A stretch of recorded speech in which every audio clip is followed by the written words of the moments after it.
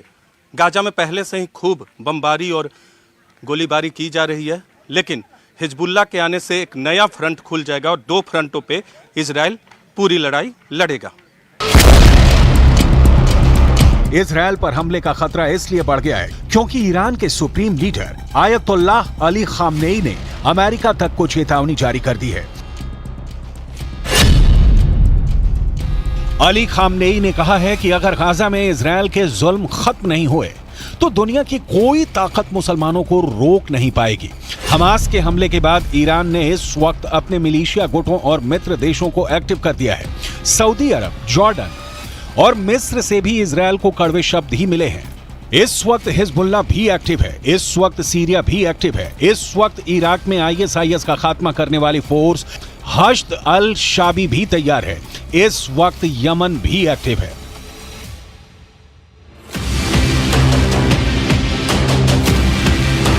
सितंबर महीने में ही यमन ने अपनी मिलिट्री परेड निकाली थी और इस परेड में ऐसी ऐसी मिसाइल और ड्रोन दिखाए जो इस इलाके में अमेरिका और उसके दोस्तों को परेशान कर सकते हैं। यमन वो देश है जिसने पिछले 8 वर्षों तक सऊदी अरब और उसके 15 साथी देशों से युद्ध लड़ा, जिस युद्ध में उसके खिलाफ अमेरिका भी रहा, ब्रिटेन भी रहा और इजरायल ने भी यमन के खिलाफ मदद की। अब वही यमन अमेरिका और इजरायल दोनों को ललकार रहा है।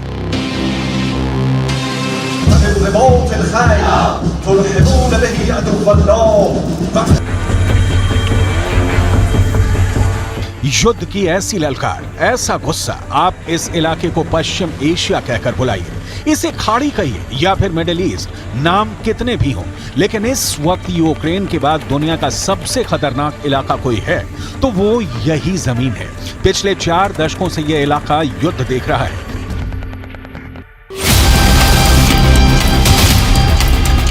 यमन के इस मिसाइल का नाम है तूफान, जो 1000 किलोमीटर की रेंज तक मार कर सकती है। इस मिसाइल से यमन ने सऊदी अरब को कई बार डराया है। इजरायल को भी लगता है कि यमन को ऐसे और हथियार मिल सकते हैं और फिर वो उसके लिए खतरा बन जाएंगे। ईरान भी यही डर फैलाना चाहता है। जाहिर है कि इजरायल के लिए ये एक नया फ्रंट साबित हो रहा है। अब गाजा के धमाकों ने हिजबुल्लाह के साथ ईरान को युद्ध में कूदने के लिए तैयार कर दिया है। इसलिए इजरायल और अमेरिका के खिलाफ उसका युद्ध किसी भी वक्त शुरू हो सकता है।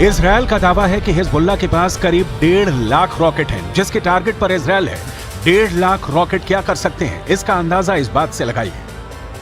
7 अक्टूबर को हमास ने इजरायल पर एक साथ 5000 रॉकेट दागे, जिसकी वजह से इजरायल का आयरन डोम भी पूरी तरह से नाकाम हो गया। सवाल यह है कि अगर ईरान इजरायल पर हमला करता है तो फिर क्या होगा? ऐसे हालात में अमेरिका क्या करेगा, क्योंकि ईरान के आसपास अमेरिका के इतने मिलिट्री अड्डे हैं जहां से ईरान के खिलाफ हमले लॉन्च किए जा सकते हैं। इसलिए कोई शक नहीं कि गाजा में युद्ध के साथ साथ अब इजरायल से पहले उसने अमेरिका के फौजी अड्डों को अपने टारगेट पर ले लिया है। ईरान के आसपास अमेरिकी सेना के कई मिलिट्री बेस हैं और इनमें कुल 40,000 से ज्यादा अमेरिकी सैनिक तैनात हैं।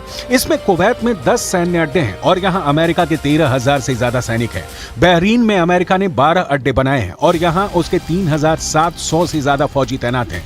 सऊदी अरब में अमेरिका के 10 मिलिट्री बेस हैं, यहाँ 3,000 अमेरिकी सैनिक तैनात हैं। ओमान में अमेरिका के 6 अड्डे हैं, यहाँ उसके 600 सैनिक तैनात हैं। संयुक्त अरब अमीरात में अमेरिका के 3 अड्डे हैं और यहाँ उसके 5,000 सैनिक तैनात हैं। कतर में अमेरिका का सबसे बड़ा मिलिट्री बेस है और यहाँ 13,000 अमेरिकी सैनिक रखे गए हैं। ये वो देश हैं जहाँ से ईरान बहुत ज्यादा करीब है। लेकिन ये अड्डे भी ईरान की जद में हैं और इस वक्त इजरायल तक उसकी मिसाइलों की रेंज में आ चुका है। ईरान के ड्रोन की रेंज भी बढ़ती जा रही है। अब पश्चिम एशिया के वो इलाके भी उसकी पहुंच में हैं जहां अमेरिका के अड्डे हैं और इस वक्त नेतन्याहू और बाइडेन दोनों ईरान की बढ़ती ड्रोन पावर को लेकर काफी बौखलाए हुए हैं। अगर इजरायल और लेबनान बॉर्डर पर युद्ध होता है और इसमें ईरान भी शामिल हो जाता है तो समझ लीजिए इन सभी अड्डों से ईरान पर हमले लॉन्च किए जाएंगे या फिर ईरान इनको अपने मिसाइल अटैक से मिट्टी में मिला देगा। ईरान पहले ही अमेरिका को अपने आसपास बर्दाश्त नहीं कर पा रहा और अब गाजा इजरायल के बीच युद्ध ने युद्ध का एक नया बहाना दे दिया है।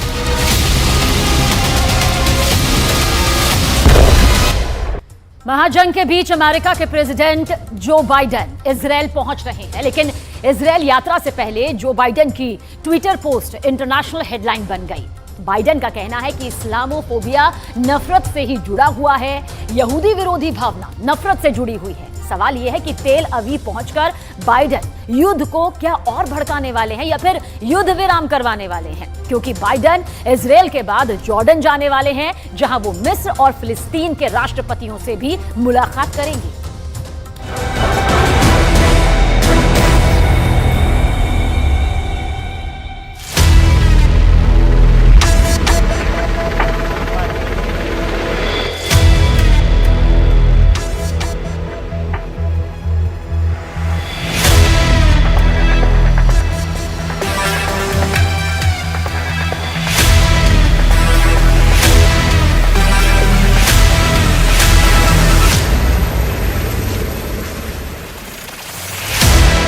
अमेरिका के प्रेसिडेंट जब इजरायल की सरजमीन पर कदम रखेंगे तो कुछ ऐसी ही तस्वीर देखने को मिलेगी।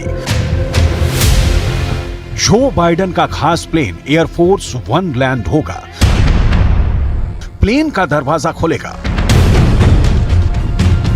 और मुस्कुराते हाथ हिलाते कुछ ऐसे ही डग भरते बाइडेन प्लेन की सीढ़ियों से नीचे उतरेंगे।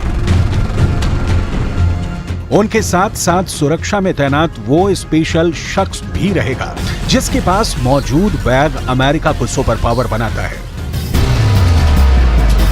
यह ऐसा बैग है जो अमेरिका के राष्ट्रपति को सर्वशक्तिमान बनाता है।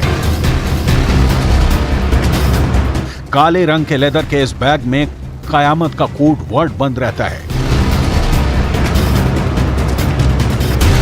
साल के 12 महीने, महीने के 30 दिन और दिन के 24 घंटे ये बैग प्रेसिडेंट बाइडेन के साथ रहता है।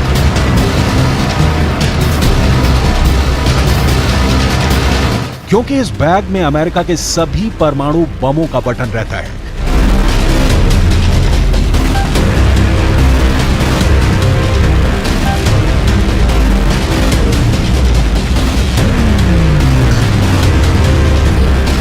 बाइडेन के साथ साए की तरह चलते इस बैग को न्यूक्लियर फुटबॉल कहा जाता है।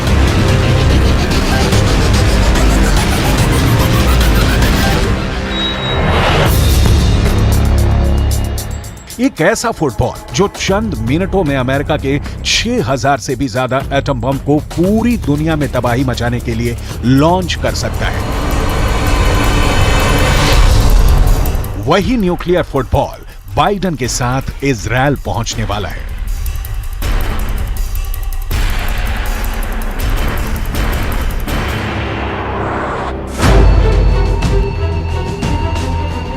लेकिन परमाणु बम के बटन पर पहुंचने से पहले ही अमेरिका के 2 न्यूक्लियर एयरक्राफ्ट कैरियर इजरायल पहुंच गए हैं।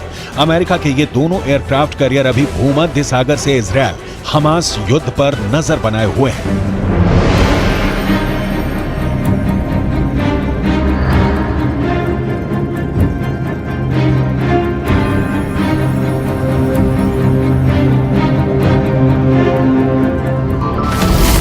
अमेरिका ने जिन 2 एयरक्राफ्ट कैरियर को इजरायल की मदद के लिए भेजा है उनके नाम हैं यूएसएस जेराल्ड आर फोर्ड और यूएसएस आइजनहावर।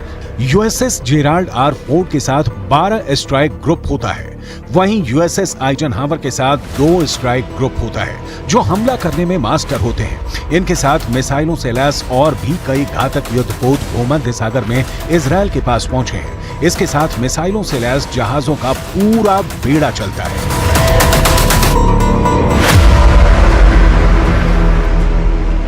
फिलिस्तीन के खिलाफ युद्ध में इजरायल की मदद करने के लिए अमेरिका का फोर्ड क्लास का कैरियर दुनिया का सबसे बड़ा एयरक्राफ्ट कैरियर है। इसके बारे में पूरी डिटेल देखिए, जानना बेहद जरूरी है क्योंकि जो हालात बने हुए हैं उसमें अब इजरायल को यही सबसे बड़ा कैरियर जो है महफूज करेगा, बचाएगा कैसे। आगे बढ़ते हैं पूरी डिटेल तफसील से। दरअसल इसे CVN-78 भी कहते हैं और इसके अलावा यह कैरियर 1 लाख टन का डिस्प्लेसमेंट जो है वो पैदा करता है। 1 लाख टन जो कि अपने आप में एक बड़ी संख्या है। यह वो ताकत है जिसका मुकाबला कोई नहीं कर सकता। और भारत का एयरक्राफ्ट कैरियर INS विक्रांत इससे आधे से भी कम का वजन यहां पर कहा जाएगा। हम डिटेल इसलिए बता रहे हैं क्योंकि आज जो हालात है उसमें यह एयरक्राफ्ट जो है बहुत ज्यादा मायने रखता है और यह एयरक्राफ्ट कैरियर न्यूक्लियर पावर से चलता है, यानी कि न्यूक्लियर पावर के जरिए इसकी पूरी ताकत यहां पर आती है, यानी इसकी रेंज अनलिमिटेड है, यानी दायरे में नहीं बंधी हुई है और ये दुनिया में कहीं भी पहुंच सकता है। अब रफ्तार भी आप जान लीजिए। दरअसल ये एयरक्राफ्ट कैरियर 56 किलोमीटर प्रति घंटे की बेहद तेज रफ्तार, वो रफ्तार जो कि समंदर में अपना आधिपत्य, अपनी ताकत जमा सकती है। ये कैरियर बहुत अच्छी रफ्तार इसकी यहां पर कही जाएगी, क्योंकि 56 किलोमीटर प्रति घंटे की रफ्तार अपने आप में बेहद तेज यहां पर हो जाती है। और इस कैरियर पर करीब 3000 नौसैनिक जो है वो तक तैनात किए जाते हैं। यानी दुश्मनों के लिए बहुत बड़ा टारगेट ये बन जाता है और बन सकता है, क्योंकि 3000 नौसैनिक का यहां पर होना अपने आप में महत्ताकत इसकी बताता है। आगे बढ़ते हैं आगे और इस डिटेल को बेहद गौर से देखिएगा। इस एयरक्राफ्ट कैरियर पर 90 विमान, सुनिए आप 90, ये संख्या बहुत ज्यादा बड़ी होती है, और हेलीकॉप्टर भी इसमें तैनात किए जा सकते हैं। यानी कि वो ताकत जिसका मुकाबला कोई नहीं कर सकता है, ये महामुकाबले के लिए पूरी तरह से तैनात और तैयार रहती है। आगे बढ़ेंगे तो 75 सिर्फ लड़ाकू विमान है। यानी कि जो लड़ाकू विमान आप यहां पर देख रहे हैं उनकी संख्या 75 है। अभी इस एयरक्राफ्ट कैरियर पर सुपर हॉर्नेट विमान तैनात है। सुपर हॉर्नेट और F-35 इसका तैनात होना अपने आप में बताता है कि किस तरह से F-35 स्टेल्थ फाइटर भी ये ऑपरेट कर सकते हैं, चला सकते हैं, और उनको पूरी तरह से तैनात करने की यहां पर तैयारी की जा रही है। तो ये है इसकी महाताकत।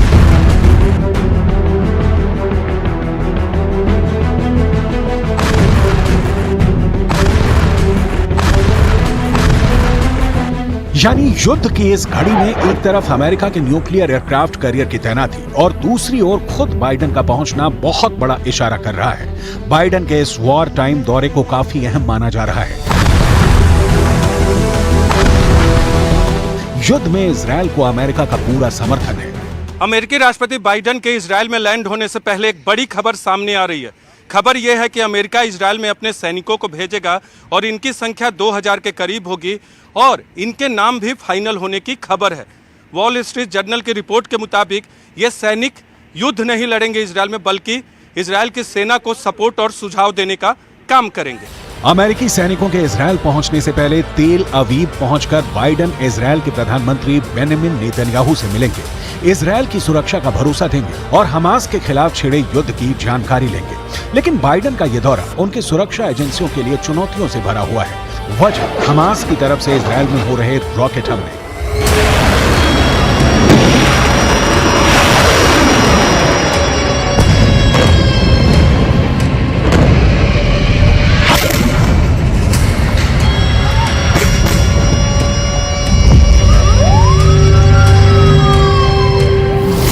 ऐसे में हो सकता है कि बाइडेन को तेल अवीव में बंकर में भी रहना पड़े। बंकर में ही बेंजामिन नेतन्याहू से बाइडेन की बातचीत हो, बंकर में ही मीटिंग कर बेंजामिन नेतन्याहू बाइडेन से अपनी मांगों को मनवाने की कोशिश कर सकते हैं। सवाल है, आखिर ऐसी आशंका क्यों जताई जा रही है कि इजरायल पहुंचने के बाद बाइडेन को बंकर में मीटिंग करनी पड़ सकती है? जवाब आपको सोमवार यानी 16 अक्टूबर को तेल अवीव में इजरायली संसद के शीत सत्र से पहले दिन के इस वीडियो को देखकर मिल जाएगा। 16 अक्टूबर इजरायल की संसद। तेल अवीव में इजरायल के संसद के शीत सत्र का पहला दिन था। संसद की कार्यवाही अभी शुरू ही हुई थी, तभी अलर्ट सायरन बजने लगे। इस वक्त एक महिला सांसद बोल रही थी। उन्होंने स्पीच बंद की और इसके फौरन बाद सभी सांसद और प्रधानमंत्री नेतन्याहू बंकर नुमा रूम में चले गए। कुछ देर बाद कार्यवाही फिर शुरू हुई। ऐसे में जिस वक्त बाइडेन तेल अवीव में होंगे, अगर उसी वक्त हमास ने रॉकेट दागने शुरू कर दिए तो मजबूरन बाइडेन को बंकर में जाना होगा, क्योंकि इससे इनकार नहीं किया जा सकता कि हमास के पास रॉकेटों का बहुत बड़ा गोदाम है। मिसाइल के तौर पर हमास के इस अंडरग्राउंड गोदाम को देखिए। इसे देखने के बाद बताने को कुछ नहीं रह जाता।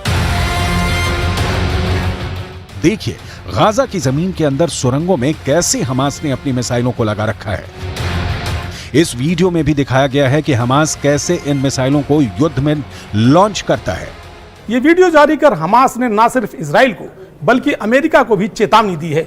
चेतावनी ये कि हमास के पास हथियारों की कोई कमी नहीं है, ना तो इसके पास रॉकेट लॉन्चरों की कमी है और ना ही मिसाइलों की। और सबसे बड़ी बात ये कि उसके निशाने पर केवल तेल अवीव ही नहीं, इजराइल का चप्पा चप्पा है, जहां कभी भी वो रॉकेट दाग कर तबाही मचा सकता है।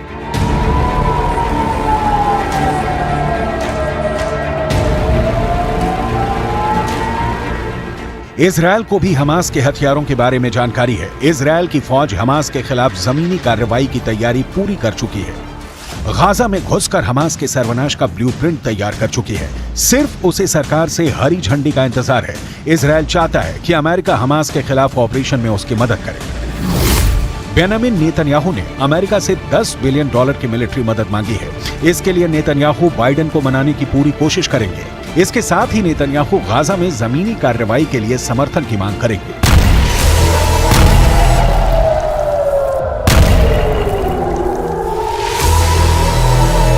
जमीनी कार्रवाई का सीधा मतलब है इजरायल की सेना गाजा बॉर्डर को पार करेगी, गाजा में घुसेगी।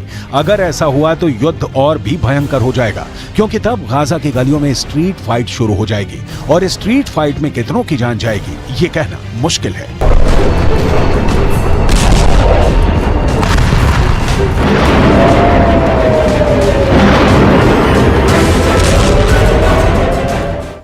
गाजा की हालत यह है कि अब लोग समंदर का खारा पानी पी रहे हैं। अस्पतालों में जनरेटर का ईंधन भी खत्म हो गया है। 24 घंटे में एक आदमी के पास खाने के लिए औसतन आधी रोटी महज बाकी है। इतना सब होने के बाद भी गाजा पर कूटनीति चमकाने की राजनीति तो खूब हो रही है, लेकिन असल मदद के लिए आगे कोई नहीं आ रहा। ऐसे में सवाल यह है कि जब गाजा के लिए सभी दरवाजे बंद हो चुके हैं तो वहां इजरायल की बमबारी से बचने के लिए 20 लाख लोग अब करेंगे तो आखिर क्या करेंगे?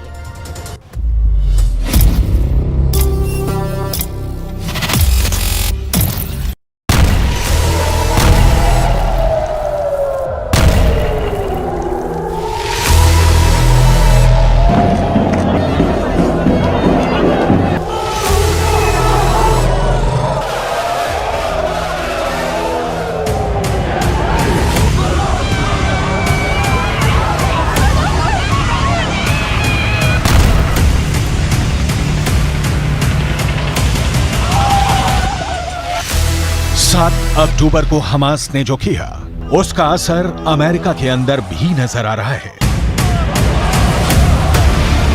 ये तस्वीरें अमेरिका की है, जहां पर एक 6 साल के फिलिस्तीनी बच्चे का नमाजे जनाजा पढ़ा जा रहा है।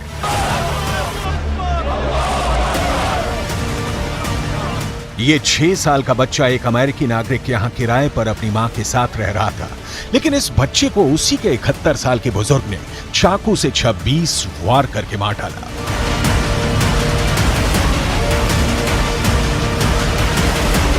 इस बच्चे के परिवार वालों ने रोते हुए अमेरिका की सरकार से प्रार्थना की है कि जो युद्ध गाजा के अंदर चल रहा है उसको अमेरिका ना शिफ्ट किया जाए।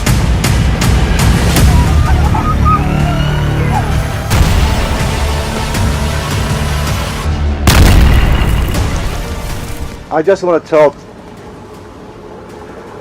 the whole world that we live in a country called the USA. We're not in war. And we're not bringing war here too. What happened that day for a gentleman, that he loved that kid to start with. He used to bring him toys.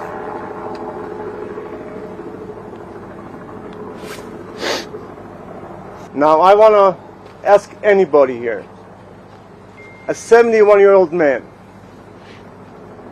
sitting on top of a 6-year-old kid, stabbing him more than 26 times, and he was looking in his eyes. You tell me, is that exaggeration? You tell me what type of man he can do that. Hamas के हमले और फिर Israel के क्रूर बदले ने पूरी दुनिया को हिलाकर रख दिया है। फ्रांस के अंदर एक टीचर और उसकी 2 बच्चों की मौत एक 20 साल के चेचन मूल के शख्स ने कर डाली है। और चीन के अंदर भी इजरायल के एक डिप्लोमेट पर हमला हुआ है। इजिप्ट में भी 2 यहूदियों के आतंकी हमले में हत्या हुई है। हमास के नफरती तूफान ने पूरी दुनिया को धर्म युद्ध में झोंक दिया है और सबसे बुरा हाल गाजा का हो गया है।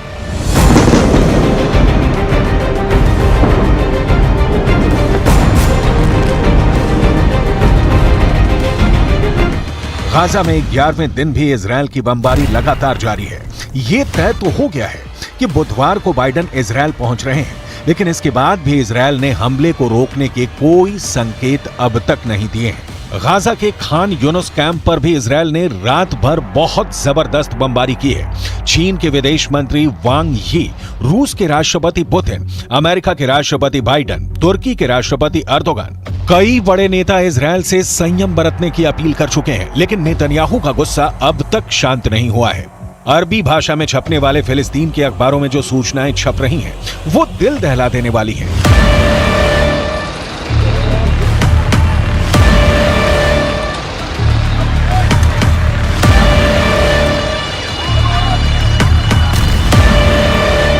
फिलिस्तीन न्यूज नाम की एक न्यूज वेबसाइट ने दावा किया है कि अब तक गाजा पट्टी के अंदर 7,000 इमारतें टूट चुकी हैं और 10,000 से ज्यादा फ्लैट्स बर्बाद हो चुके हैं। गाजा के लोगों का हाल क्या है, आगे आप उनके बयान भी देखेंगे, लेकिन सबसे पहले बात होगी उस भूख की जिससे गाजा के लोग परेशान हैं।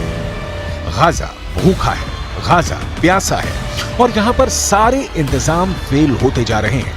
फिलिस्तीन न्यूज के मुताबिक इस वक्त गाजा के अंदर एक व्यक्ति को खाने के लिए 24 घंटे में सिर्फ आधी रोटी मिल रही है। इसके अलावा साथ में मांस का एक डिब्बा दिया जा रहा है। एक मांस का डिब्बा 10 लोगों के लिए है। बिजली खत्म होने की वजह से अब लोग कार की बैटरी और सोलर पैनल से ही अपना फोन चार्ज कर पा रहे हैं। गाजा में जनहानि ना हो, इसके लिए इजरायल ने इस योजना पर काम करना शुरू किया कि उत्तर गाजा के लोगों को दक्षिण गाजा जाना चाहिए। 10 लाख लोग उत्तर गाजा को खाली कर चुके हैं। ऐसे में अब किसी भी वक्त इजरायल की आर्मी विनाश लीला शुरू कर सकती है।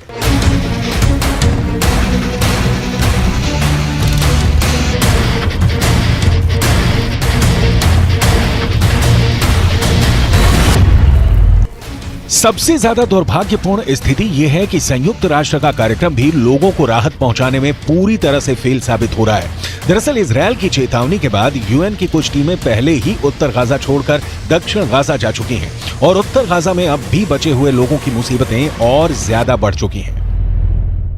फिलिस्तीन के सबसे बड़े दुश्मन हमास के आतंकवादी बने हुए हैं, क्योंकि इजरायल डिफेंस फोर्सेज ने दावा किया है कि दुनिया भर से गाजा के लोगों के लिए जो फ्यूल और राहत सामग्री पहुंच रही है वो हमास के आतंकियों तक पहुंच रही है और इसीलिए इजरायल वहां राहत सामग्री और फ्यूल पहुंचाने में अड़ंगा पहुंचा रहा है। इजरायल ने रफा क्रॉसिंग पर 2 बार एयर स्ट्राइक की है और यह एयर स्ट्राइक भी उस वक्त की गई है जब इजिप्ट के एक मंत्री रफा क्रॉसिंग के पास मौजूद थे। दरअसल रफा क्रॉसिंग पर राहत सामग्री से भरे हुए करीब 100 ट्रक खड़े हुए हैं, लेकिन अब तक इस राहत को गाजा के अंदर भेजे जाने पर कोई सहमति ही नहीं बन पा रही है। रफा क्रॉसिंग को खोलने की चर्चा पिछले 48 घंटों से चल रही है, लेकिन इजरायल की एयर स्ट्राइक एक धमकी की तरह मानी जा रही है।